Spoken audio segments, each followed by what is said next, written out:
संविधान में सीधे न्यायालय के माध्यम से इनके क्रियान्वयन की कोई व्यवस्था प्रदान नहीं की गई है। दूसरे शब्दों में, उनके उल्लंघन के विरुद्ध कोई कानूनी प्रतिबंध नहीं है। यद्यपि संसद उपयुक्त विधि द्वारा इनके क्रियान्वयन के लिए स्वतंत्र है। कथन 2 सही है। 31B अनुच्छेद 31वां अनुच्छेद 51 के अनुसार भारत के प्रत्येक नागरिक का कर्तव्य होगा कि वह संविधान का पालन करे और उसके आदर्शों, संस्थाओं, राष्ट्रध्वज एवं राष्ट्रगान का आदर करे। स्वतंत्रता के लिए हमारे राष्ट्रीय आंदोलन को प्रेरित करने वाले उच्च आदर्शों को हृदय में संजोए रखे तथा उनका पालन करे। भारत की संप्रभुता, एकता और अखंडता की रक्षा करे एवं उसे अछूते रखे। देश की रक्षा करे तथा आह्वान की जाने पर राष्ट्र की सेवा करे। भारत के सभी लोगों में समरसता और समान भ्रातृत्व की भावना का निर्माण करे, जो धर्म, भाषा एवं प्रदेश या वर्ग पर आधारित सभी भेदभाव से परे हो। ऐसी प्रथाओं का त्याग करे जो स्त्रियों के सम्मान के विरुद्ध हो। हमारी सामाजिक संस्कृति की गौरवशाली परंपरा का महत्व समझे तथा उसका परिरक्षण करे। प्राकृतिक पर्यावरण की जिसके अंतर्गत वन, झील, नदी एवं वन्य जीव हैं और रक्षा करे और उसका संवर्धन करे तथा प्राणी मात्र के प्रति दया भाव रखे। वैज्ञानिक दृष्टिकोण, मानववाद और ज्ञानार्जन तथा सुधार की भावना का विकास करे। सार्वजनिक संपत्ति को सुरक्षित रखे और हिंसा से दूर रहे।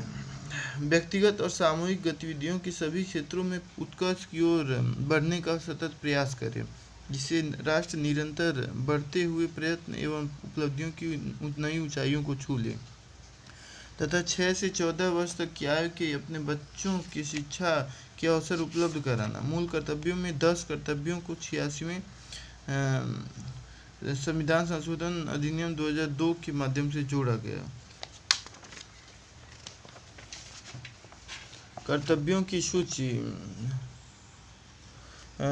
में मतदान करें, करों का भुगतान करें, परिवार नियोजन जैसे महत्वपूर्ण कर्तव्यों को शामिल नहीं किया गया है।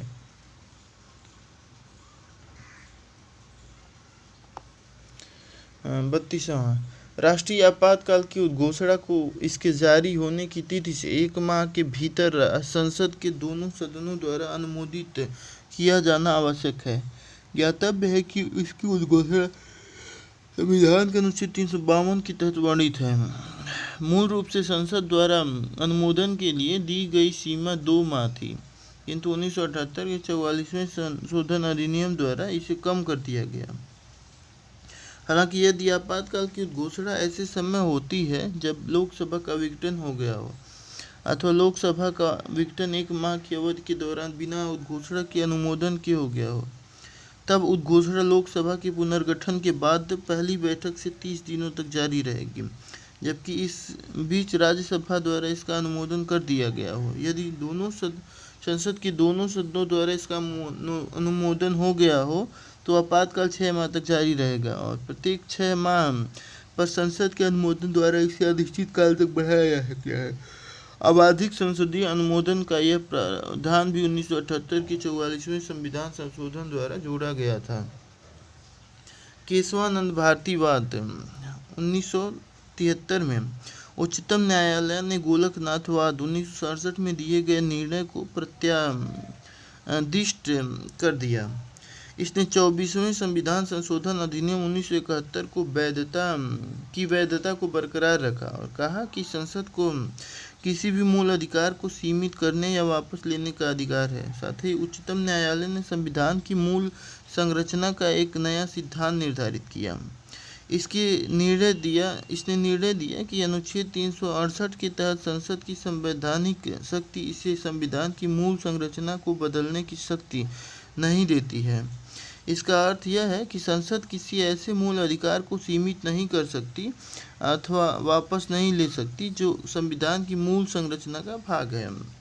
संविधान की मूल संरचना के सिद्धांत की उच्चतम न्यायालय द्वारा इंदिरा नेहरू गांधीवाद 1975 में पुनः पुष्टि की गई और इसे लागू किया गया। मूल संरचना के तत्व।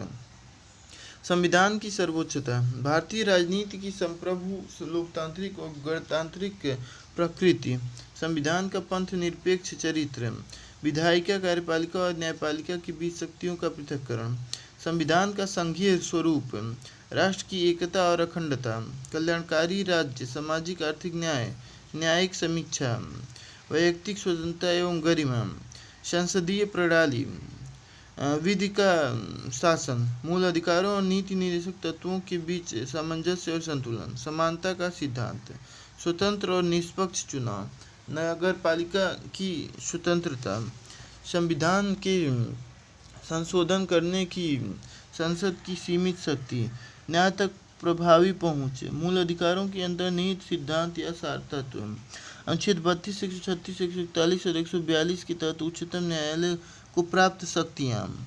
अनुच्छेद 226 और 227 के तहत उच्च न्यायालयों की शक्तियाँ। सरकार की अध्यक्षीय प्रणाली मूल संरचना का भाग नहीं है। 34 भारतीय संविधान ने विश्व के विभिन्न संविधानों से कई विशेषताएं ली हैं, जैसे भारत शासन अधिनियम 1935 से संघीय तंत्र, राज्यपाल का कार्यालय, न्यायपालिका, लोक सेवा आयोग, आपातकालीन उपबंध व प्रशासनिक विवरण ये लिया गया है। ब्रिटेन का संविधान से संसदीय शासन, विधि का शासन, विधायी प्रक्रिया, एकल नागरिकता, मंत्रिमंडल प्रणाली, परमाधिकार लेख, संसदीय विशेषाधिकार और द्विसदनवाद। संयुक्त राज्य अमेरिका का संविधान, मूल अधिकार, न्यायपालिका की स्वतंत्रता, न्यायिक पुनरावलोकन का सिद्धांत, उपराष्ट्रपति का पद, उच्चतम न्यायालय और उच्च न्यायालय के न्यायाधीशों का पद से हटाया जाना और राष्ट्रपति पर महाभियोग। आयरलैंड का संविधान, राज्य की नीति निर्देशक तत्व, राष्ट्रपति की निर्वाचन पद्धति और राज्यसभा के लिए सदस्यों का नामांकन। कनाडा का संविधान, सशक्त केंद्र के साथ संघीय व्यवस्था, अवशिष्ट शक्तियों का केंद्र में निहित होना, केंद्र द्वारा राज्य के राज्यपालों की नियुक्ति और उच्चतम न्यायालय का परामर्शी न्याय निर्णयन।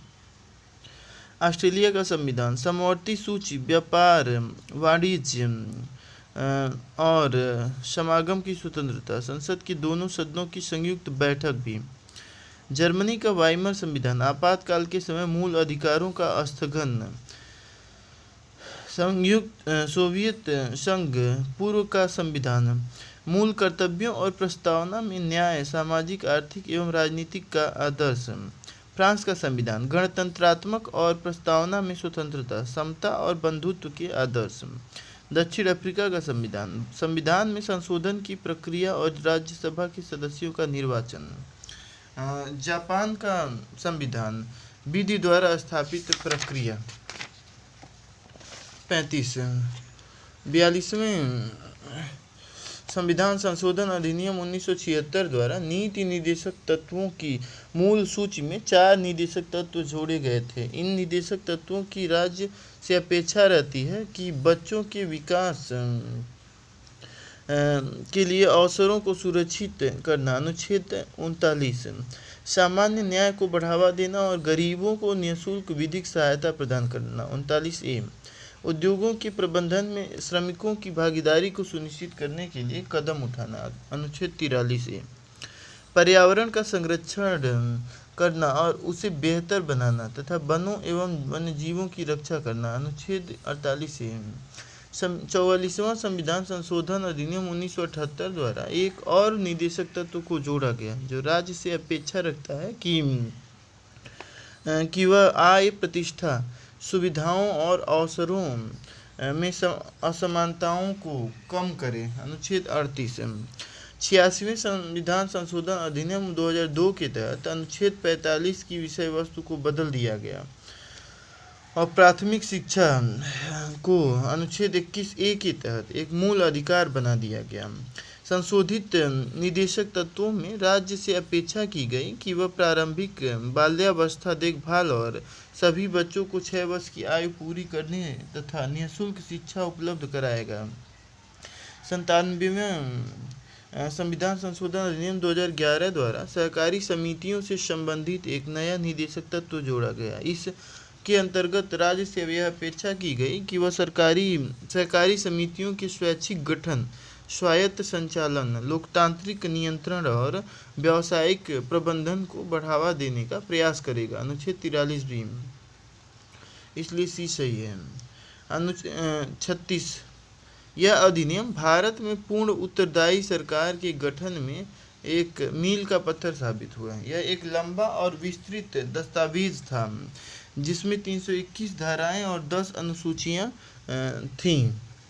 इस अधिनियम की विशेषताएं इस प्रकार थीं। इसने अखिल भारतीय संघ की स्थापना की, जिसमें प्रांतों, राज्यों और रियासतों को एक इकाई की तरह माना गया। अधिनियम ने केंद्र और इकाइयों के बीच 3 सूचियों के आधार पर शक्तियों का बंटवारा किया, यथा संघीय सूची 59, राज्य सूची 54 और समवर्ती सूची 36 विषय। इसलिए कथन एक सही है। अवशिष्ट शक्तियां वायसराय को दे दी गई। हालांकि यह संघीय व्यवस्था कभी अस्तित्व में नहीं आई, क्योंकि देशी रियासतों ने इसमें शामिल होने से इनकार कर दिया था। इसने प्रांतों में द्वैध शासन व्यवस्था समाप्त कर दी तथा प्रांतीय स्वायत्तता का शुभारंभ किया। प्रांतों को अपने दायरे में रह कर स्वायत्त तरीके से 3 पृथक क्षेत्रों में शासन का अधिकार दिया गया। इसके अतिरिक्त अधिनियम ने प्रांतों में उत्तरदायी सरकार की स्थापना की। इसके तहत गवर्नर को राज्य विधान परिषदों के लिए उत्तरदायी मंत्रियों की सलाह पर काम करना आवश्यक था। यह व्यवस्था 1937 में शुरू की गई और 1939 में इसे समाप्त कर दिया गया। इसने केंद्र में द्वैध शासन प्रणाली का शुभारंभ किया। परिणाम स्वरूप संघीय विषयों को स्थानांतरित और आरक्षित विषयों में विभक्त करना पड़ा। हालांकि यह प्रावधान कभी लागू नहीं हो सका। इसने 11 प्रांतों में से 6 में द्विसदनी व्यवस्था प्रारंभ की। इस प्रकार बंगाल, बम्बई, मद्रास, बिहार, संयुक्त प्रांत और असम में द्विसदनी विधान परिषद और विधानसभा बन गई। हालांकि इन पर कई प्रकार के प्रतिबंध थे, इसलिए कथन 2 सही नहीं है। इसने दलित जातियों, महिलाओं और मजदूर वर्ग के लिए अलग से निर्वाचन की व्यवस्था कर सांप्रदायिक प्रतिनिधित्व व्यवस्था का विस्तार किया। इसने भारत शासन अधिनियम 1858 द्वारा स्थापित भारत परिषद को समाप्त कर दिया। भारत सचिव को सलाहकारों की टीम प्रदान की गई। इसने मताधिकार का विस्तार किया। लगभग 10% जनसंख्या को मत का अधिकार मिल गया। इसके अंतर्गत देश की मुद्रा और साख पर नियंत्रण के लिए भारतीय रिजर्व बैंक की स्थापना की गई। इसने न केवल संघ लोक सेवा आयोग की स्थापना की, बल्कि प्रांतीय लोक सेवा आयोगों और 2 या अधिक प्रांतों के लिए संयुक्त सेवा आयोग की भी स्थापना भी की। इसके तहत 1937 में संघीय न्यायालय की स्थापना हुई। 37 एक संवैधानिक अपकृत्य किसी के संवैधानिक अधिकारों, विशेष रूप से मूल अधिकारों का उल्लंघन है, जो सरकार के किसी घटक द्वारा उसकी आधिकारिक क्षमता के तहत किया गया हो। भारत में ऐसा कोई कानून नहीं है जो राज्य के कर्मचारियों द्वारा किए गए अपकृत्यों के लिए उत्तरदायित्व को शासित करता हो। भारतीय संविधान का अनुच्छेद 300 सरकार द्वारा किए गए अपकृत्यों में संघ या राज्य के दायित्वों का वर्णन करता है। न्यायालय ऐसे मामलों में पीड़ित को आर्थिक मुआवजा दे सकती है। उदाहरण के लिए उच्चतम न्यायालय में राजस्थान राज्य बनाम सुश्री विद्यावती विवाद में न्यायालय ने प्रतिवादी अर्थात राजस्थान राज्य की वादी को 15,000 रुपये का मुआवजा देने का आदेश दिया था। हाल ही में उच्चतम न्यायालय के न्यायमूर्ति रामा सुब्रमण्यम ने कहा कि संवैधानिक मूल्यों के अनुरूप राय नहीं रखने पर किसी पर न तो कोई कर आरोपित किया जा सकता है और न ही उसे दंडित किया जा सकता है। यह केवल तब हो सकता है जब उसकी राय के कारण कोई हिंसक घटना हो जाए और इस तरह की कार्रवाई के कारण हानि या क्षति हुई हो, तब उस पर वैसी ही कार्रवाई होगी जैसा कि किसी अपकृत्य के मामले में होता है। 38 लोकतंत्र सरकार का एक रूप है जिसमें शासक लोगों द्वारा चुने जाते हैं। लोकतंत्र की विशेषताओं में प्रायः शामिल है सदन की स्वतंत्रता, संघ बनाने संपत्ति का अधिकार, धर्म और भाषण की स्वतंत्रता, समावेशिता और स्वतंत्रता, नागरिकता, शासितों की सहमति, मतदान अधिकार, जीवन और स्वतंत्रता के अधिकार एवं अल्पसंख्यकों के अधिकारों के अनुचित सरकारी वंचन से मुक्ति। कुछ राजनीतिक व्यवस्थाओं में लोगों ने राष्ट्रीय और प्रांतीय सदनों के लिए अपने प्रतिनिधियों को चुना हो सकता है, लेकिन वे निर्वाचन प्रतिनिधि वास्तव में शासक नहीं होते हैं। वे अंतिम निर्णय नहीं ले सकते। अंतिम निर्णय लेने की शक्ति सेना जैसी अन्य संस्थाओं के पास होती है। ऐसा कई तानाशाही और राजशाही में देखा जाता है। लेकिन लोकतंत्र में अंतिम निर्णय लेने की शक्ति जनता द्वारा निर्वाचित लोगों के पास होनी चाहिए।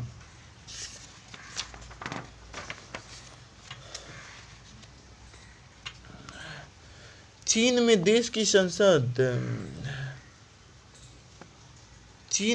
की संसद के चुनाव के लिए नियमित रूप से प्रत्येक 5 वर्ष बाद चुनाव होते हैं, लेकिन ये स्वतंत्र और निष्पक्ष चुनाव नहीं है, क्योंकि सत्तारूढ़ कम्युनिस्ट दल कभी हार नहीं सकता।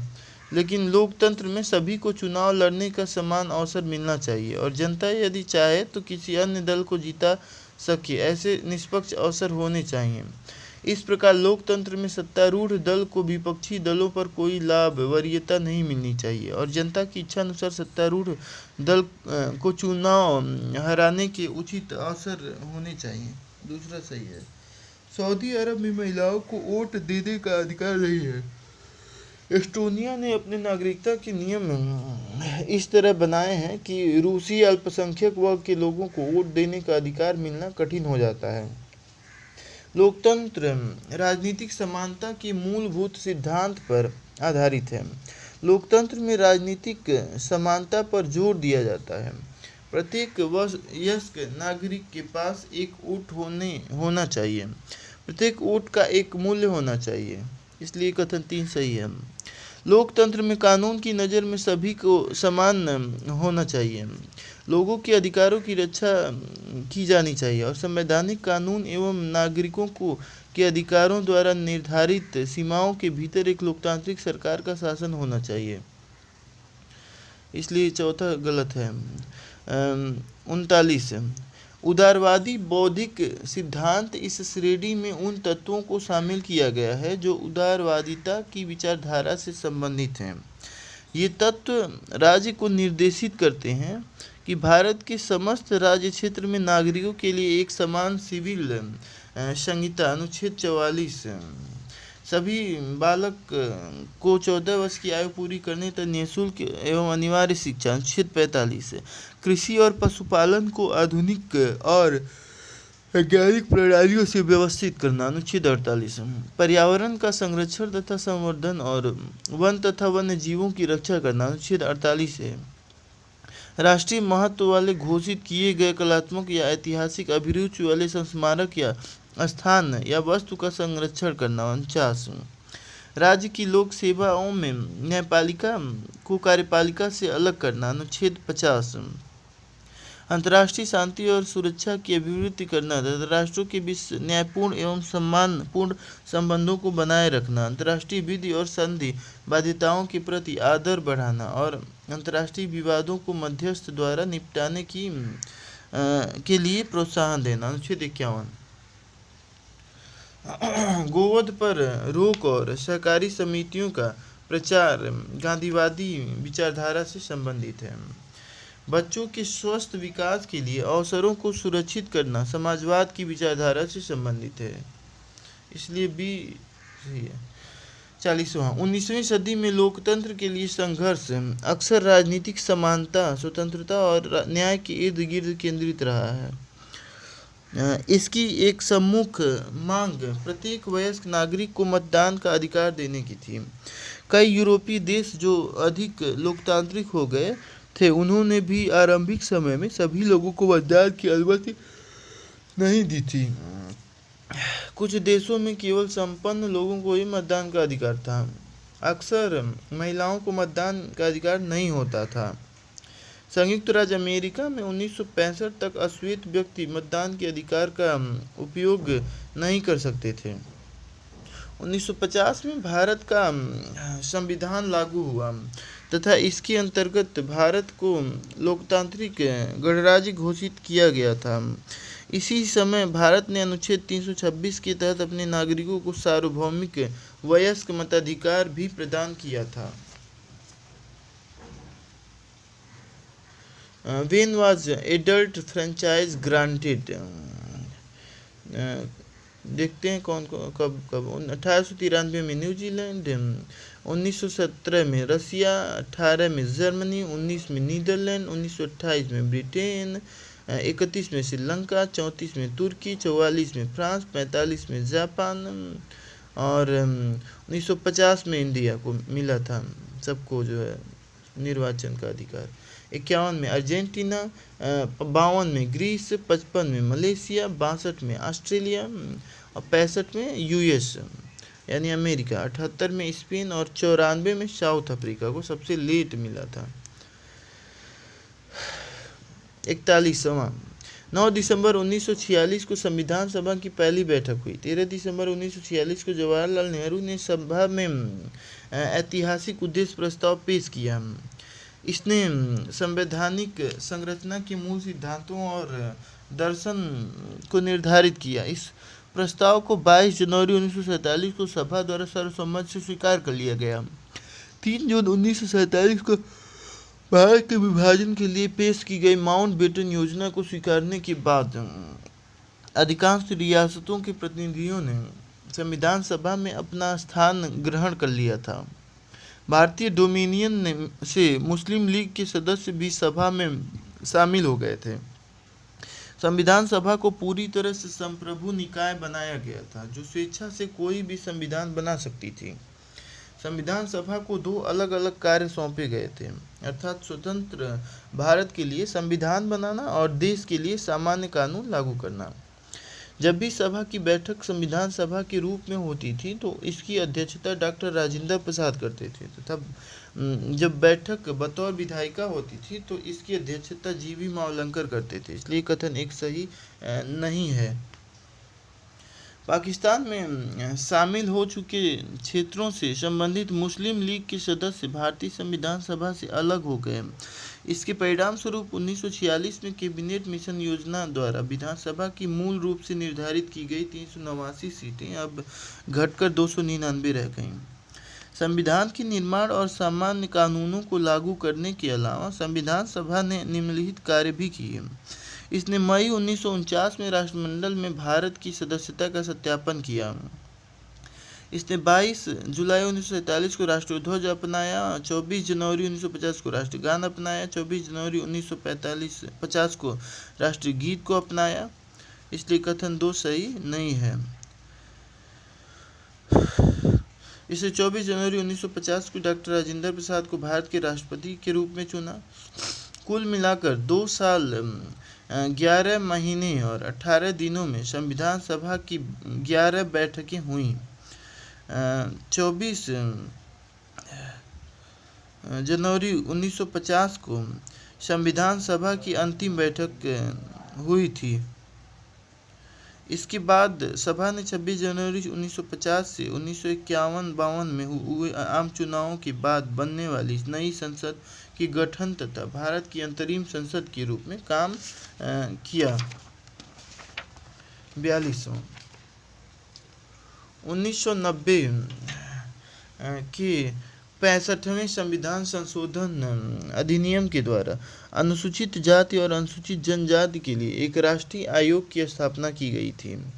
संविधान के अनुच्छेद 338 के द्वारा इस आयोग की स्थापना अनुसूचित जाति और अनुसूचित जनजाति को संविधान या अन्य विधियों के अंतर्गत संरक्षण प्रदान करने के उद्देश्य से की गई थी। अनुसूचित जनजातियों के हितों को अधिक प्रभावी ढंग से रक्षा करने के लिए यह प्रस्ताव रखा गया कि राष्ट्रीय अनुसूचित जाति आयोग और अनुसूचित जनजाति आयोग का विभाजन कर दिया जाए तथा दोनों के लिए पृथक पृथक आयोगों की स्थापना की जाए। इसकी स्थापना अंततः 2003 के 89वें संविधान संशोधन अधिनियम के द्वारा की गई थी। इसके लिए संविधान के अनुच्छेद 338 में संशोधन किया गया तथा एक नया अनुच्छेद 338 ए जोड़ा गया।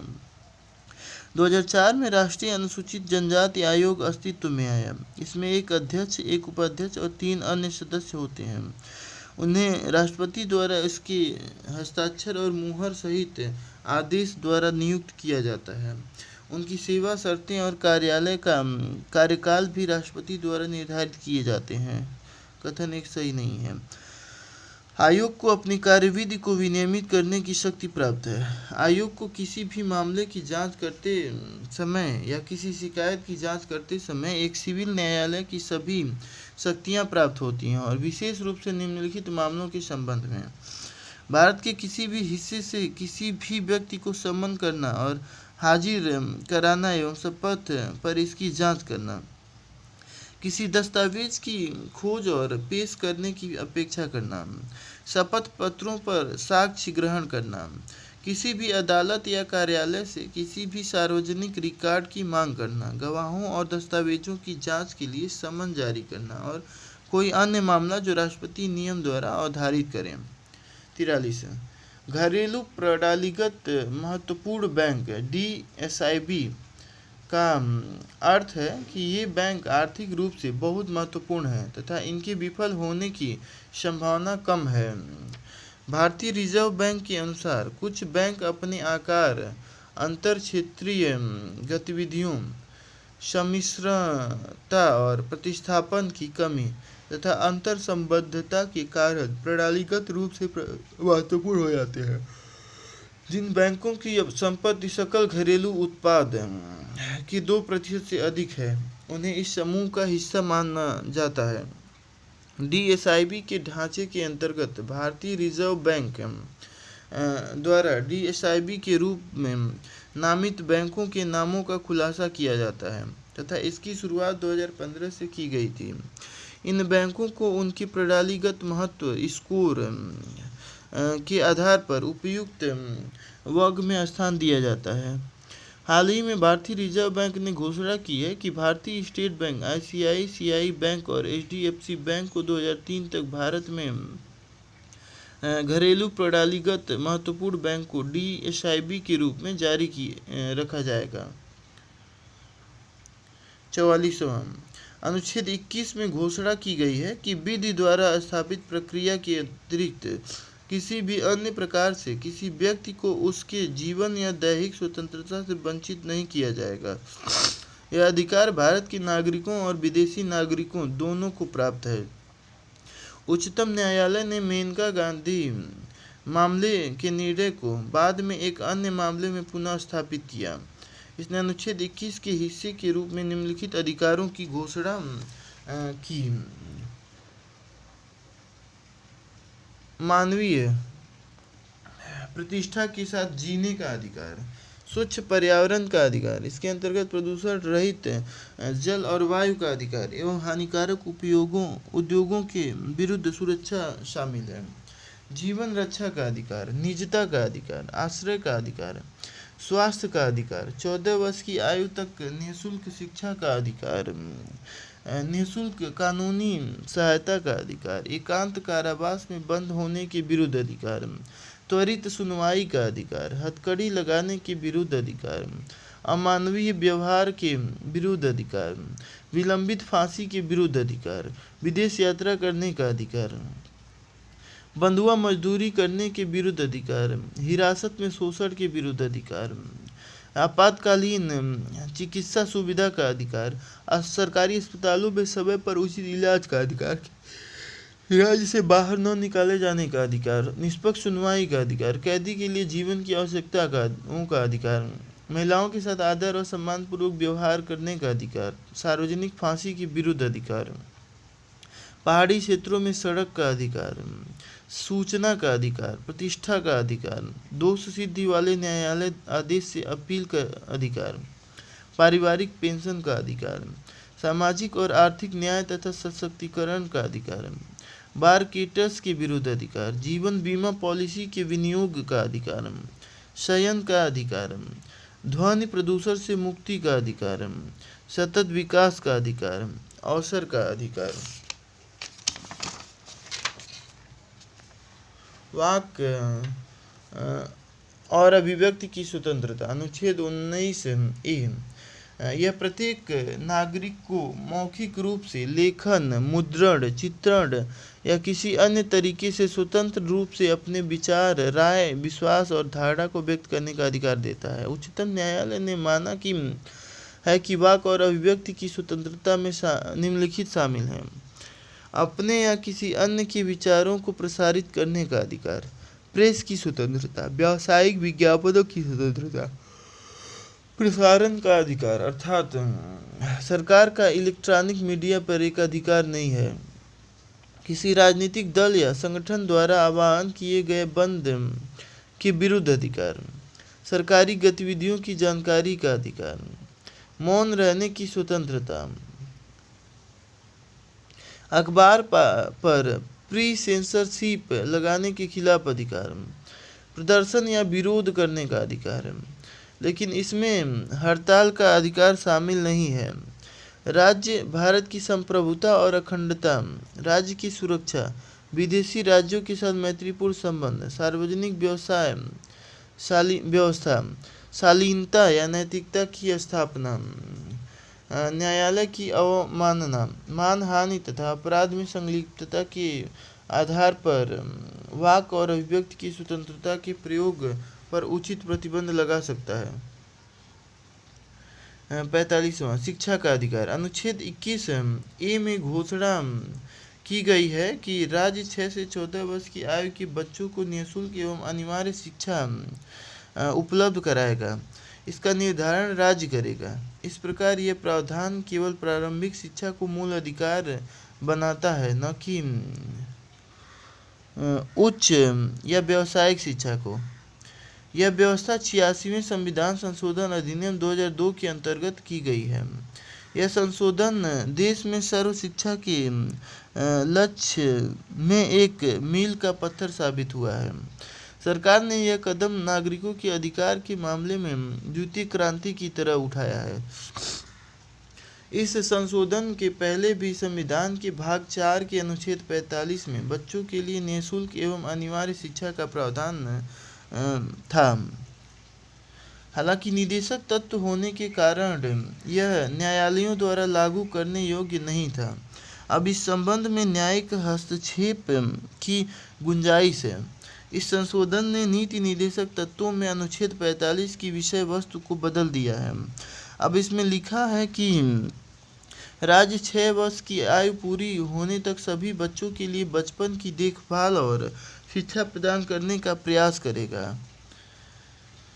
इसने अनुच्छेद 51A के तहत एक नया मूल कर्तव्य भी जोड़ा। इसमें वर्णित है प्रत्येक नागरिक का यह कर्तव्य होगा कि वह 6 से 14 वर्ष तक अपने बच्चों को शिक्षा प्रदान कराएगा। 1993 में उच्चतम न्यायालय ने अनुच्छेद 21 के अंतर्गत स्वयं जीवन के अधिकार में प्राथमिक शिक्षा को मूल अधिकार में जोड़ कर इसमें व्यवस्था की गई कि भारत के किसी भी बच्चे को 14 वर्ष की आयु तक निःशुल्क शिक्षा प्रदान किया जाए। इसके उपरांत उसकी शिक्षा का अधिकार आर्थिक क्षमता की सीमा एवं राज्य के विकास का विषय है। इस फैसले में न्यायालय 1992 में दिए गए अपने पूर्व निर्णय को बदला, जिसमें घोषणा की गई थी कि शिक्षा का अधिकार किसी भी स्तर पर, जिस व्यावसायिक शिक्षा जैसे चिकित्सा एवं इंजीनियरिंग भी शामिल है। अनुच्छेद 21 के अनुसार अनुसरण में संसद बच्चों को निःशुल्क एवं अनिवार्य शिक्षा का अधिकार RTE अधिनियम 2009 अधिनियमित किया। इस अधिनियम के तहत यह प्रावधान किया गया कि 14 वर्ष की आयु तक के प्रत्येक बच्चे को संतोषजनक एवं समुचित गुणवत्ता वाली पूर्णकालिक प्रारंभिक शिक्षा का एक ऐसे औपचारिक विद्यालय जिसमें कि अनिवार्य परिपाटियों एवं मानकों का पालन किया जाता हो में प्राप्त करने का अधिकार है। यह विधान इस दृष्टि से अधिनियमित किया गया है कि समानता, सामाजिक न्याय तथा लोकतंत्र के मूल्यों वाले एक न्यायपूर्ण एवं मानवीय समाज का निर्माण सभी के लिए समावेशी प्राथमिक शिक्षा के प्रावधान के माध्यम से ही किया जा सकता है। 46वां, हाल ही में हवाई द्वीप पर स्थित किलाउआ नामक ज्वालामुखी में पुनः विस्फोट हुआ है। किलाउआ ज्वालामुखी सक्रिय शील्ड ज्वालामुखी है। शील्ड ज्वालामुखी से कम श्यानता वाले मैग्मा का उद्धार होता है और इसलिए इस प्रकार की ज्वालामुखी की ढाल मंद होती है। यूएसए में स्थित हवाई मध्य प्रशांत महासागर में 8 ज्वालामुखी द्वीपों का एक समूह है। यह पश्चिम में क्योर द्वीप से लेकर पूर्व में हवाई तक अर्धचंद्राकार रूप में विस्तृत है। हवाई द्वीप के भूभाग का 51% भाग ज्वालामुखियों द्वारा निर्मित है। इन 8 ज्वालामुखियों में से 5 मुख्य ज्वालामुखी सक्रिय माने जाते हैं। इनमें से 4 सक्रिय ज्वालामुखी बिग आइलैंड पर अवस्थित हैं। इनमें किलाउआ, मौना लोआ, मौना केआ और हुलालाई शामिल हैं। किलाउआ को माउंट किलाउआ भी कहा जाता है। यह विश्व का सबसे सक्रिय ज्वालामुखी पिंड है। यह ज्वालामुखी यूएस के हवाई राज्य में हवाई द्वीप के दक्षिण पूर्वी भाग पर अवस्थित है। माउंट किलाउआ हवाई ज्वालामुखी राष्ट्रीय उद्यान की मुख्य विशेषता है। किलाउआ मुख्य रूप से हवाई में विस्तृत है। यह एक केंद्रीय क्रेटर से हुए लावा के उद्धार और पूर्व व दक्षिण पश्चिम में रिफ्ट या दरारों के साथ फैले क्रेटर्स की पंक्तियों से निर्मित एक लंबा गुंबद है। क्रेटर ज्वालामुखी शंकु के ऊपर निर्मित सामान्यतः कीपाकार गर्तनुमा आकृति होती है। किलाउआ की ढलान पश्चिम और उत्तर में निकटवर्ती ज्वालामुखी मौना लोआ की ढलान के साथ मिल जाती है। किलाउआ से 1983 में उद्गारों की श्रृंखला शुरू हुई और 21वीं सदी की शुरुआत में भी जारी रही। उद्गारों की श्रृंखला के परिणाम स्वरूप किलाउआ से प्रवाहित होने वाले लावा की एक धारा का निर्माण हुआ, जो ज्वालामुखी से 10 मील यानी 16 किलोमीटर दूर स्थित दक्षिण में समुद्र तक पहुंच गई। इसलिए पहला सही है। माउंट स्ट्राम्बोली, यह इटली के 4 सक्रिय ज्वालामुखियों में से एक है।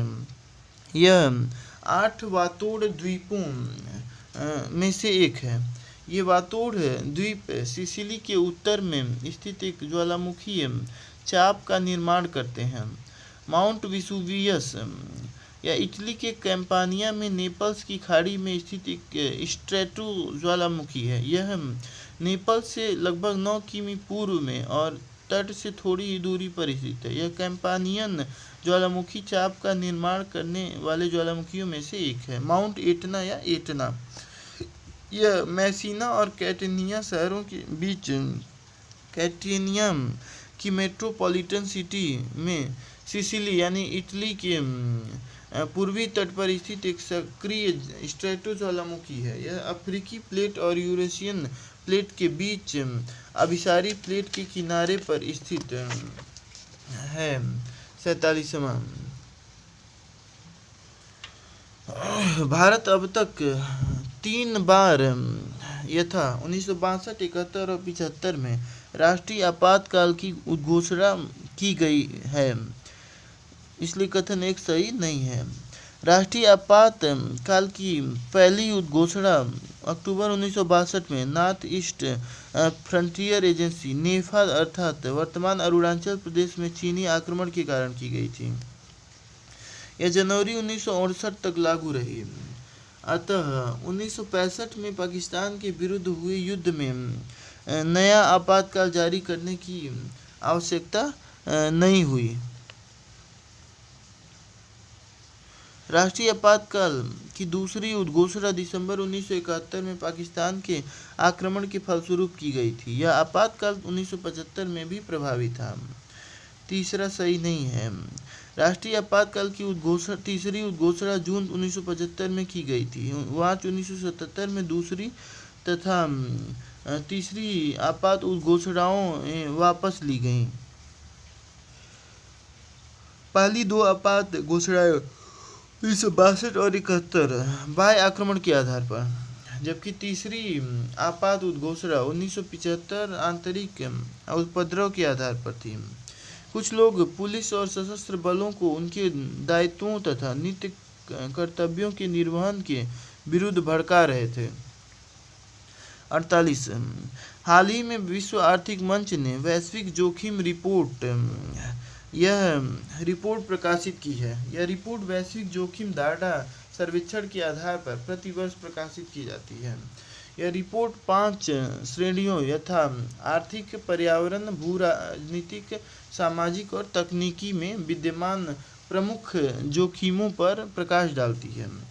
किसी ऐसी घटना या स्थिति जिसके होने से वैश्विक सकल घरेलू उत्पाद, जनसंख्या या प्राकृतिक संसाधनों के महत्वपूर्ण अनुपात पर नकारात्मक प्रभाव पड़े के घटित होने की संभावना को वैश्विक जोखिम कहा जाता है।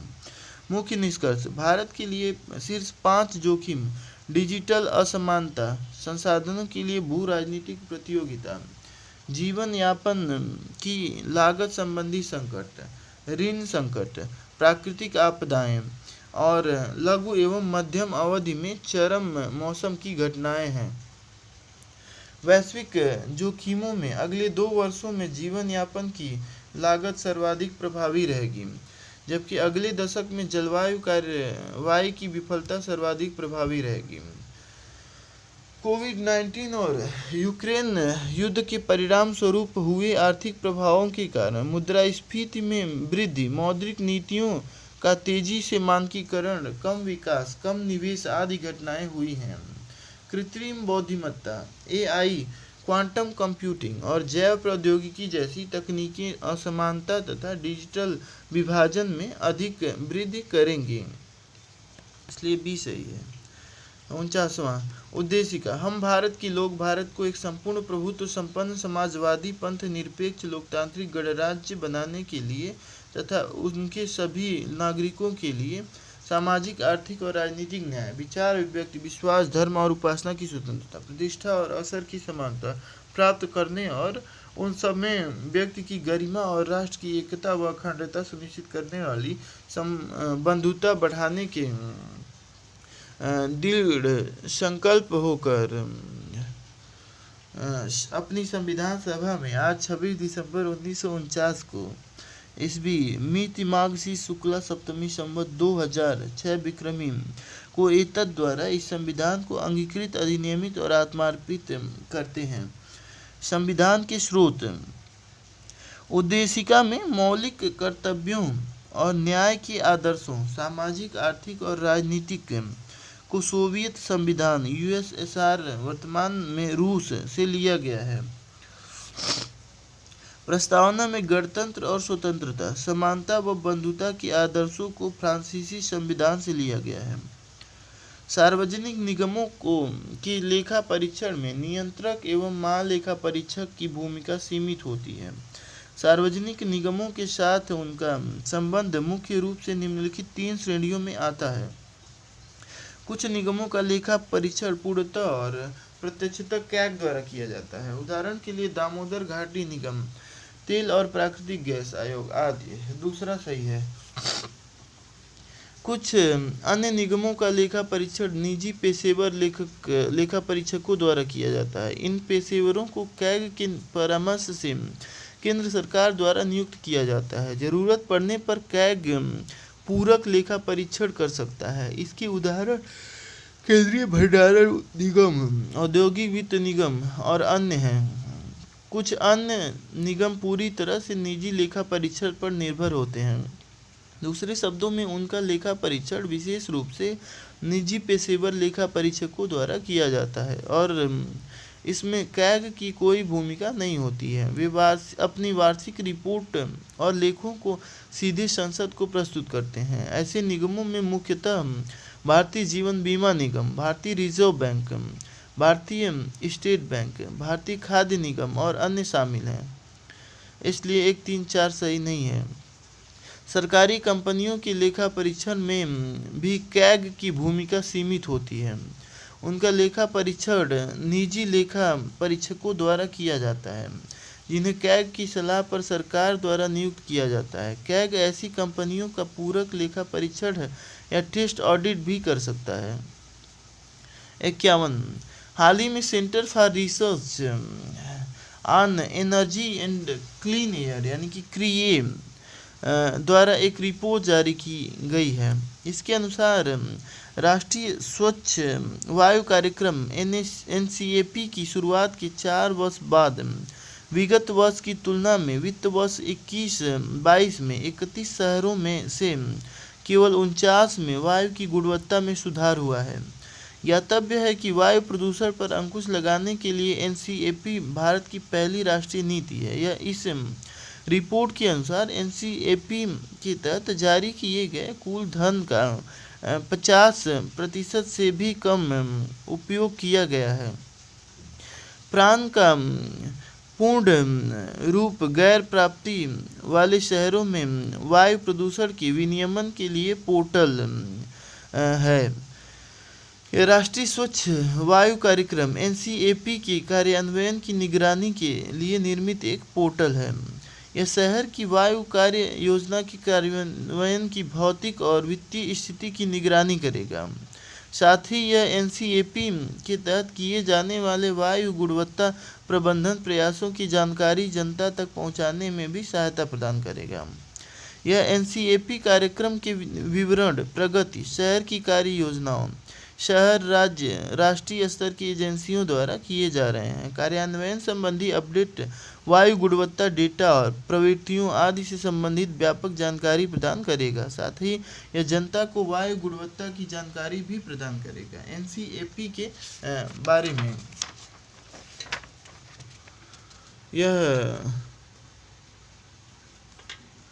यह देश भर में वायु प्रदूषण की समस्या से व्यापक स्तर पर निपटने के लिए केंद्र सरकार की एक समयबद्ध राष्ट्रीय स्तर की रणनीति है।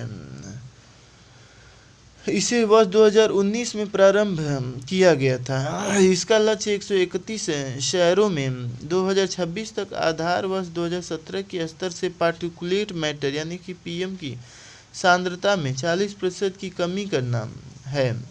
इन 131 शहरों में 123 गैर प्राप्ति वाले शहर और 42 1 मिलियन से अधिक की आबादी वाले शहर नगरीय समूह शामिल हैं। साथ ही इन दोनों श्रेणियों से 34 शहर समान हैं। 52वां भारतीय संविधान कुछ ऐसे अधिकारों और विशेषाधिकारों का उपबंध करता है जो केवल देश के नागरिकों को ही प्राप्त होते हैं, विदेशियों को नहीं। इनमें निम्नलिखित शामिल हैं: धर्म, मूल, वंश, जाति, लिंग या जन्म स्थान के आधार पर भेदभाव के विरुद्ध अधिकार अनुच्छेद 15। लोक नियोजन के विषय में अवसर की समता का अधिकार अनुच्छेद 16। वाक्य एवं अभिव्यक्ति, सम्मेलन कर दे, संघ बना दे, संचरण, निवास और वृत्ति की स्वतंत्रता का अधिकार अनुच्छेद 19। सांस्कृतिक और शैक्षिक अधिकार अनुच्छेद 29 और 30। लोकसभा और राज्य विधानसभा के चुनाव में मतदान का अधिकार। संसद और राज्य विधानमंडल की सदस्यता के लिए चुनाव लड़ने का अधिकार। भारत के राष्ट्रपति, भारत के उपराष्ट्रपति, उच्चतम न्यायालय और उच्च न्यायालयों के न्यायाधीश, राज्यों के राज्यपाल, भारत के महान्यायवादी और राज्यों के महाधिवक्ता जैसे कुछ सार्वजनिक पदों को धारण करने की पात्रता। 53 संविधान में संशोधन 2 अलग अलग प्रकार के विशेष बहुमत की आवश्यकता होती है। सबसे पहले संविधान संशोधन विधेयक को संबंधित सदन की कुल सदस्य संख्या के आधे सदस्यों द्वारा समर्थित होना चाहिए। दूसरे, संशोधन विधेयक को सदन में उपस्थित और मत देने वाले सदस्यों की कम से कम 2/3 बहुमत द्वारा पारित किया जाना चाहिए। संसद के दोनों सदनों द्वारा संशोधन विधेयक को अलग अलग पारित किया जाना चाहिए। इसके लिए संयुक्त सत्र का कोई प्रावधान नहीं है। प्रत्येक संविधान संशोधन विधेयक के लिए विशेष बहुमत की आवश्यकता होती है। राज्यसभा में 245 सदस्य होते हैं अतः किसी भी संशोधन को न्यूनतम 123 सदस्यों द्वारा समर्थित होना अनिवार्य है। भले ही मतदाता के समय केवल 150 सदस्य उपस्थित हों तो भी संशोधन विधेयक को उनमें से 123 का समर्थन मिलना अनिवार्य है। 54 संविधान सभा ने संविधान निर्माण के विभिन्न कार्यों को करने के लिए कई समितियों का गठन किया। इनमें से 8 प्रमुख समितियां थीं और अन्य छोटी समितियां। तो संघ समिति जवाहरलाल नेहरू, संघीय संविधान समिति ये भी जवाहरलाल नेहरू, प्रांतीय समिति पटेल, प्रारूप समिति डॉक्टर भीमराव अंबेडकर, मौलिक अधिकारों, अल्पसंख्यकों और जनजाति और बहिष्कृत क्षेत्रों की सलाहकार समिति पटेल। इस समिति के अंतर्गत निम्नलिखित 5 उप समितियां थीं।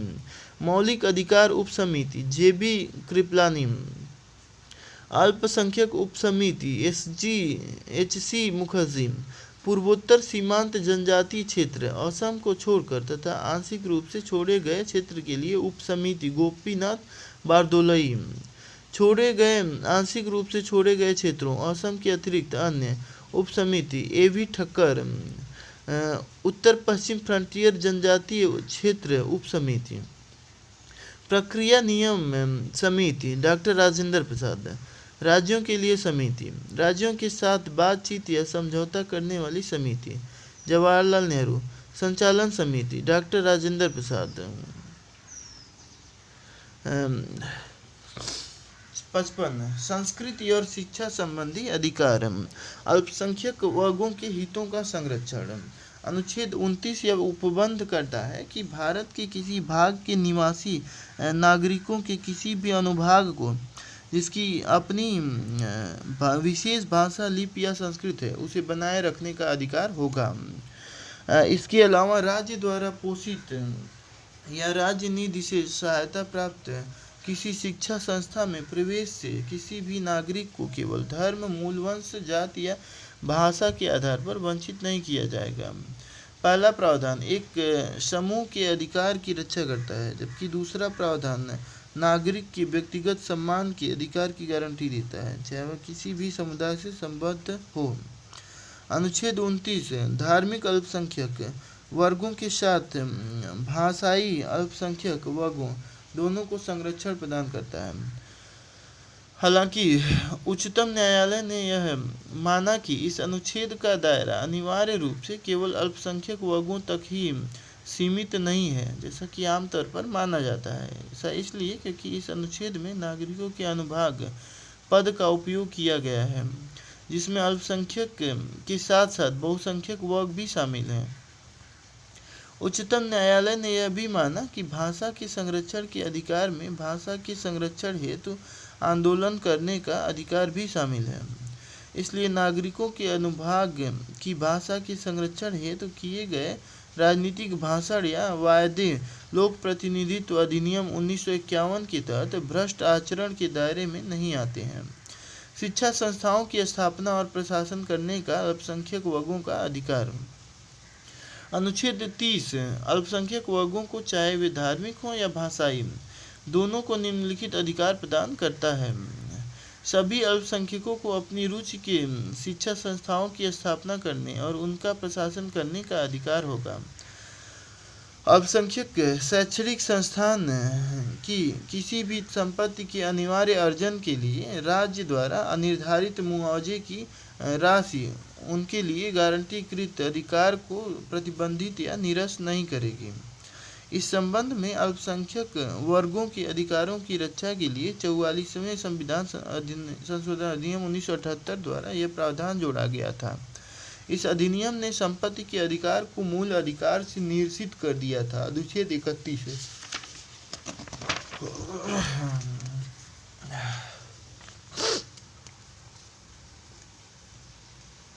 शिक्षा संस्थान को सहायता प्रदान करने में राज्य किसी भी अल्पसंख्यक द्वारा प्रबंधित संस्थान के साथ भेदभाव नहीं करेगा। इस प्रकार अनुच्छेद 30 के तहत सुरक्षा केवल अल्पसंख्यक वर्गों, धार्मिक या भाषाई तक ही सीमित है और नागरिकों के किसी भी अनुभाग अनुच्छेद 29 के तक विस्तारित नहीं है। हालांकि अल्पसंख्यक पद को संविधान में कहीं भी परिभाषित नहीं किया गया है। अनुच्छेद 30 के तहत प्रदत्त अधिकार में अल्पसंख्यकों को अपने बच्चों को अपनी भाषा में शिक्षा प्रदान करने का अधिकार भी शामिल है। 56 नागरिकता अधिनियम 1955 में अधिनियम या संवैधानिक व्यवस्था के अनुसार प्राप्त नागरिकता खोने के 3 कारण बताए गए हैं। परित्याग, समाप्ति या वंचित करना। स्वैच्छिक परित्याग के द्वारा पूर्ण आयु और क्षमता वाला भारत का कोई नागरिक अपनी भारतीय नागरिकता का परित्याग करने की घोषणा कर सकता है। ऐसी घोषणा के उपरांत वह भारत का नागरिक नहीं रहता है। यदि इस तरह की घोषणा तब हो जब भारत युद्ध में व्यस्त हो, तो केंद्र सरकार इसके पंजीकरण को रोक सकती है। जब कोई व्यक्ति अपनी नागरिकता का परित्याग करता है, तो उस व्यक्ति का प्रत्येक नाबालिग बच्चा भारतीय नागरिक नहीं रहता है। हालांकि जब ऐसा बच्चा 18 वर्ष की आयु प्राप्त कर लेता है, तो भारतीय नागरिकता को पुनः प्राप्त कर सकता है। समाप्ति के द्वारा यदि कोई भारतीय नागरिक स्वेच्छा से होश हवास में रहकर जानबूझकर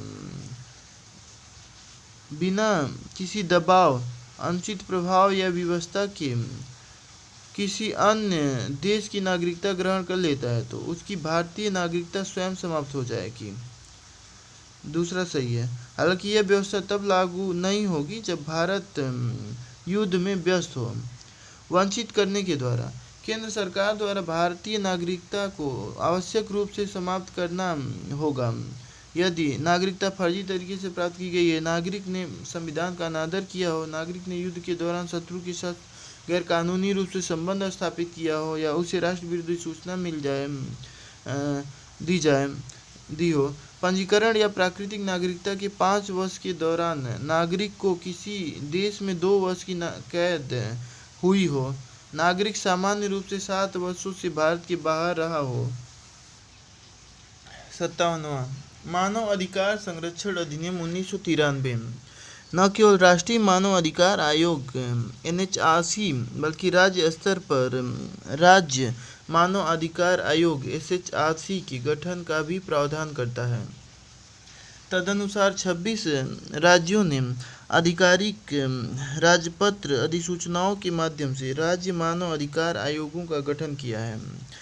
SHRC संविधान की 7वीं अनुसूची की राज्य सूची यानी कि सूची 2 और समवर्ती सूची 3 में उल्लिखित विषयों के संबंध में ही मानव अधिकारों के उल्लंघन की जांच कर सकता है। ये पहला सही है। हालांकि यदि ऐसे किसी मामले की पहले से ही NHRC या किसी अन्य वैधानिक आयोग द्वारा जांच की जा रही है, तो SHRC उस मामले की जांच नहीं करता है। केंद्र शासित प्रदेश दिल्ली को छोड़कर अन्य केंद्र शासित प्रदेशों द्वारा निर्वहन किए जा रहे मानव अधिकारों से संबंधित कार्यों को SHRC को सौंप सकती है। केंद्र शासित प्रदेश दिल्ली के मामले में मानव अधिकारों से संबंधित कार्यों को NHRC द्वारा निपटाया जाता है। 58वां नीति आयोग का गठन इस प्रकार है। अध्यक्ष भारत के प्रधानमंत्री। शासी परिषद, इसमें सभी राज्यों के मुख्यमंत्री, विधानमंडल वाले केंद्र शासित प्रदेशों के मुख्यमंत्री जैसे कि दिल्ली, पुदुचेरी तथा जम्मू और कश्मीर एवं अन्य केंद्र शासित प्रदेशों के उपराज्यपाल, लेफ्टिनेंट गवर्नर शामिल हैं। क्षेत्रीय परिषदें, इन परिषदों का गठन एक से अधिक राज्यों या क्षेत्रों को प्रभावित करने वाले विशिष्ट मुद्दों और आकस्मिकताओं के समाधान के लिए किया जाता है। इनका गठन एक निश्चित कार्यकाल के लिए होता है। इनका आह्वान प्रधानमंत्री द्वारा किया जाता है तथा राज्यों के मुख्यमंत्री और केंद्रशासित प्रदेश के उपराज्यपाल इसमें शामिल होते हैं। इन परिषदों की अध्यक्षता नीति आयोग के अध्यक्ष या उनके द्वारा नामित व्यक्ति करते हैं, इसलिए कथन 3 सही नहीं है। विशिष्ट आमंत्रण वाले व्यक्ति, प्रधानमंत्री द्वारा नामित प्रतिष्ठित विशेषज्ञ एवं प्रैक्टिशनर जिनके पास संबंधित क्षेत्र में विशेष ज्ञान एवं योग्यता हो, विशिष्ट आमंत्रण के साथ इसमें शामिल होते हैं। पूर्णकालिक संगठनात्मक ढांचा, इसमें अध्यक्ष के रूप में प्रधानमंत्री के अलावा निम्नलिखित शामिल हैं। उपाध्यक्ष की नियुक्ति प्रधानमंत्री द्वारा की जाती है। इनका पद कैबिनेट मंत्री के समकक्ष होता है। दूसरा सही नहीं है। सदस्य ये पूर्णकालिक होते हैं, ये राज्य मंत्री पद के समकक्ष होते हैं। अंशकालिक सदस्य, इसमें अधिकतर 2 सदस्य होते हैं, ये प्रमुख विश्वविद्यालयों, शोध संगठनों एवं अन्य संबंधित संस्थानों से संबंधित होते हैं और पदेन सदस्य के रूप में कार्य करते हैं। इनकी अंशकालिक सदस्यता चक्रानुक्रमण पर आधारित होती है। पदेन सदस्य, केंद्रीय मंत्रिपरिषद के अधिकतम 4 सदस्यों को प्रधानमंत्री द्वारा पदेन सदस्य के रूप में मनोनीत किया जाता है। मुख्य कार्यकारी अधिकारी, इन्हें प्रधानमंत्री द्वारा एक निश्चित कार्यकाल के लिए नियुक्त किया जाता है। यह भारत सरकार के सचिव पद के समकक्ष होता है। सचिवालय, जैसा आवश्यक समझा जाए। 59वां, अध्यक्षीय प्रणाली में सरकार के प्रमुख का निर्वाचन विधायिका से स्वतंत्र रूप में किया जाता है, जबकि इसके विपरीत संसदीय व्यवस्था में सरकार का प्रमुख प्रत्यक्ष रूप से विधायिका के प्रति जवाबदेह होता है। विशेषताएं, राज्य का वास्तविक प्रमुख, इस व्यवस्था में राज्य का प्रमुख वास्तविक कार्यकारी प्रमुख होता है। शक्तियों का पृथक्करण, सरकार की अध्यक्षीय प्रणाली सरकार के 3 अंगों के बीच शक्तियों के पृथक्करण के सिद्धांत पर आधारित है। इस व्यवस्था में कार्यपालिका विधायिका के प्रति उत्तरदायी नहीं होती है। कार्यपालिका विधायिका को भंग नहीं कर सकती है। इसके साथ ही न्यायपालिका कार्यपालिका और विधायिका से स्वतंत्र होती है।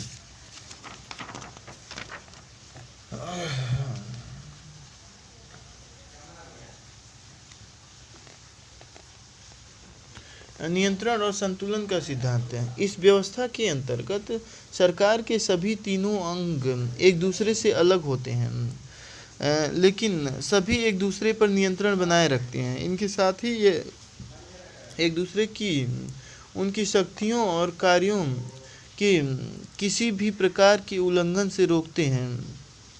राजनीतिक एकरूपता आवश्यक नहीं होती है। यह व्यवस्था के अंतर्गत यह आवश्यक नहीं है कि मंत्रिमंडल के सभी सदस्य एक ही राजनीतिक दल से संबंधित हों। अध्यक्षीय प्रणाली में राष्ट्रपति शासन का प्रमुख और सरकार का प्रमुख होता है। इस व्यवस्था में राष्ट्रपति का पद सिद्धांत और व्यवहार दोनों में बहुत शक्तिशाली होता है। ऐसी व्यवस्था वाले देशों में संयुक्त राज्य अमेरिका, ब्राज़ील और अधिकांश लैटिन अमेरिकी देश शामिल हैं। इस व्यवस्था में राष्ट्रपति को आमतौर पर लोगों द्वारा प्रत्यक्ष रूप से निर्वाचित किया जाता है। यह शक्तियों के पृथक्करण पर आधारित है और राष्ट्रपति का निर्वाचन विधायिका से स्वतंत्र रूप में किया जाता है। इस प्रकार वह विधायिका के प्रति जवाबदेह नहीं होता है। 60वां, हालिया संदर्भ, संयुक्त राष्ट्र ने वर्ष 2023 को मोटे अनाज का अंतर्राष्ट्रीय वर्ष घोषित किया है। मोटा अनाज छोटे बीज वाली वार्षिक घासों को संदर्भित करने वाला एक सामूहिक पद है। इनकी कृषि मुख्य रूप से समशीतोष्ण, उपोष्णकटिबंधीय और उष्णकटिबंधीय क्षेत्रों के शुष्क भागों में कम उर्वर भूमि पर अनाज फसलों के रूप में की जाती है। भारत में उपलब्ध कुछ सामान्य मोटे अनाज रागी, फिंगर मिलेट्स, ज्वार, सोरघम, समा, लिटिल मिलेट, बाजरा, पर्ल मिलेट और वरिगा, प्रोसो मिलेट हैं। भारत विश्व में मोटे अनाज का सबसे बड़ा उत्पादक है। भारत मोटे अनाजों के वैश्विक उत्पादन में 20% और एशिया के उत्पादन में 80% के लिए उत्तरदायी है। भारत में राष्ट्रीय औसत प्रति हेक्टेयर उपज ज्वार के लिए लगभग 1 टन, बाजरा के लिए 1.5 टन और रागी के लिए 1.7 टन है, जबकि गेहूं के लिए 3.5 टन और धान के लिए 4 टन है। इसलिए कथन एक सही है। वर्तमान 2003-04 और 2021-22 के बीच भारत का मोटे अनाज का उत्पादन वास्तव में 21.32 मिलियन टन से घटकर 15.92 मिलियन टन हो गया है। 61, हाल ही में BIS ने अपना 76वां स्थापना दिवस मनाया। इस अवसर पर विभिन्न पहलें शुरू की गई। मानक राष्ट्रीय कार्य योजना स्नैप 2022 से 27, यह उभरती हुई प्रौद्योगिकियों और संधारणीयता एवं जलवायु परिवर्तन से जुड़ी चिंताओं का समाधान करने के लिए मानकीकरण के मजबूत आधार के रूप में कार्य करने वाला दस्तावेज है। यह राष्ट्रीय मानकीकरण के प्रयासों को आगे बढ़ाने में एक महत्वपूर्ण भूमिका निभाएगा। भारत की संशोधित राष्ट्रीय विद्युत संहिता 2023 या NEC 2023 यह BIS द्वारा तैयार की गई एक व्यापक संहिता है। यह देश में विद्युत संस्थापन कार्य प्रणालियों को विनियमित करने के लिए दिशा निर्देश प्रदान करने वाला एक राष्ट्रीय कारक है। भारत की पहली राष्ट्रीय विद्युत संहिता वर्ष 1985 में तैयार की गई थी, जिसके बाद में वर्ष 2011 में संशोधित किया गया था। वर्तमान संशोधन में नवीनतम अंतर्राष्ट्रीय सर्वोत्तम कार्य प्रणालियों और विशेष स्थानों जैसे कि अस्पताल, सामुदायिक सुविधाएं, होटल आदि को शामिल किया गया है।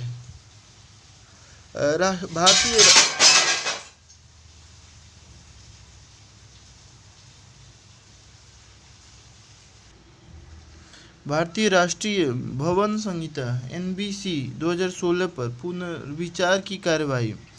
BIS सतत शहर नियोजन संबंधी मानदंडों, नई और टिकाऊ निर्माण सामग्री आदि को शामिल करने के लिए NBC पर पुनर्विचार की कार्यवाही शुरू कर रहा है। स्कूलों में मानक क्लबों के माध्यम से BIS का उद्देश्य छात्र केंद्रित गतिविधियों के माध्यम से कक्षा 9 और उससे ऊपर के विज्ञान के छात्रों को गुणवत्ता और मानकीकरण की अवधारणाओं से अवगत कराना है। BIS ने NBC 2016 और NEC 2023 के विवेकपूर्ण कार्यान्वयन हेतु राष्ट्रीय क्षमता निर्माण के लिए प्रशिक्षण पाठ्यक्रम तैयार किए हैं। BIS की स्थापना BIS अधिनियम 1986 के तहत की गई थी। इसने तत्कालीन भारतीय मानक संस्थान ISI का स्थान लिया था। भारतीय मानक संस्थान की स्थापना 1947 में की गई थी। वर्तमान में BIS अधिनियम 2016 के ढांचे के तहत कार्यरत है। यह भारत का राष्ट्रीय मानक निकाय है। यह भारत सरकार के अधीन उपभोक्ता मामले, खाद्य और सार्वजनिक वितरण मंत्रालय के तत्वाधान में कार्यरत है। BIS मानकीकरण और अनुरूपता मूल्यांकन की अपनी मुख्य गतिविधियों के माध्यम से राष्ट्रीय अर्थव्यवस्था को कई तरह से लाभान्वित कर रहा है।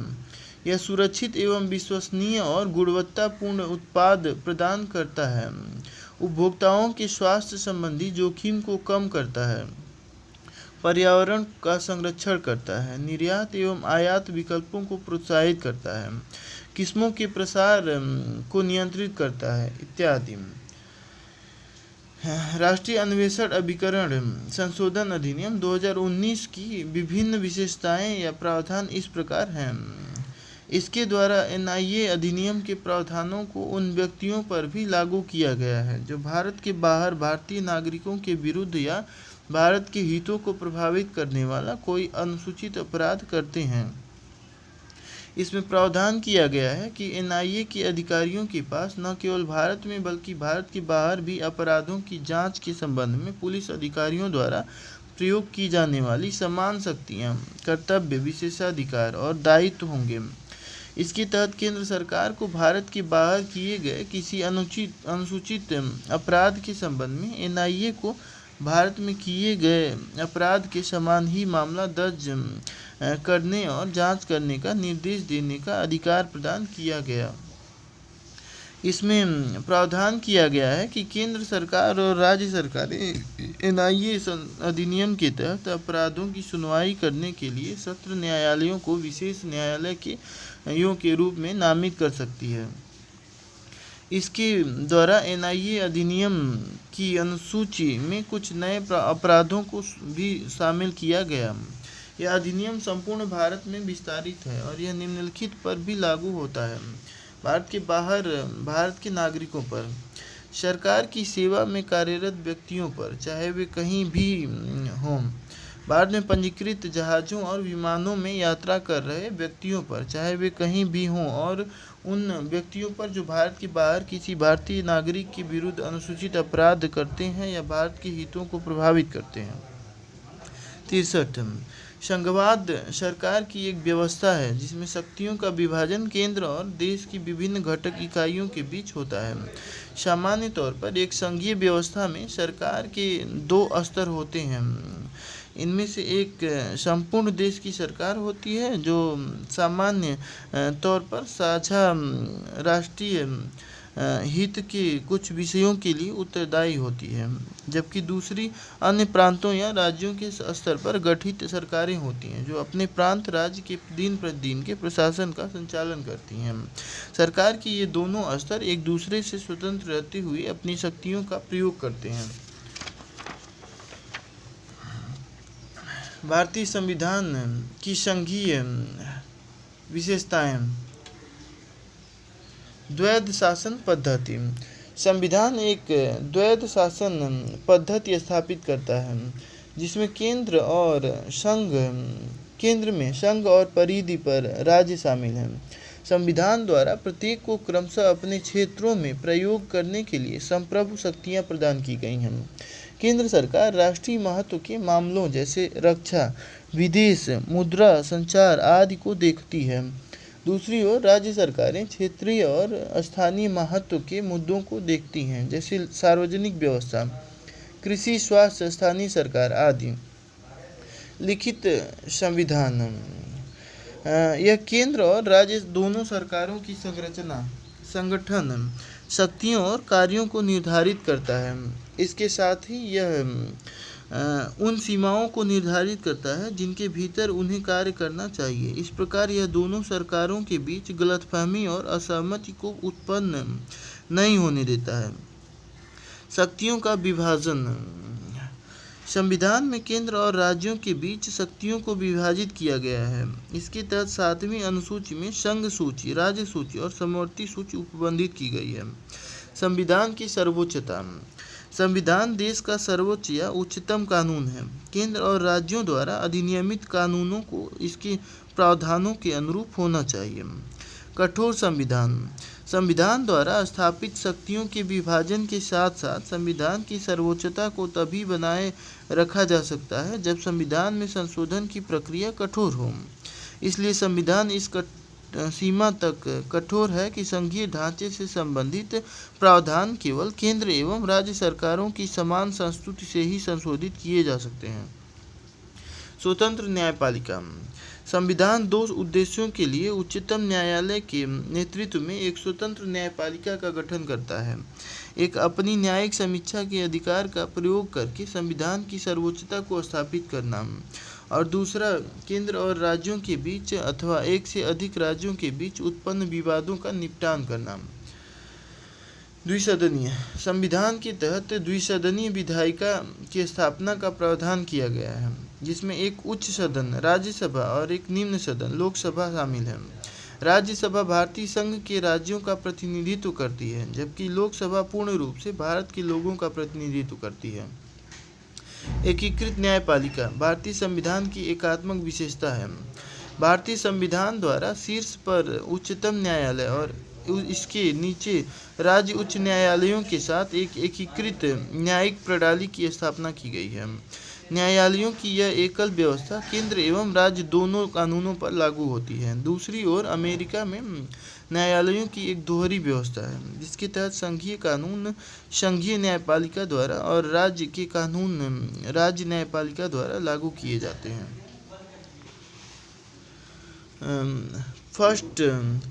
पास्ट द पोस्ट सिस्टम, जो सबसे आगे वही जीते प्रणाली, एक बहुलवादी मतदान पद्धति है। बहुलवाद का अर्थ संपूर्ण में से बृहत्तम या अधिकांश भाग होता है।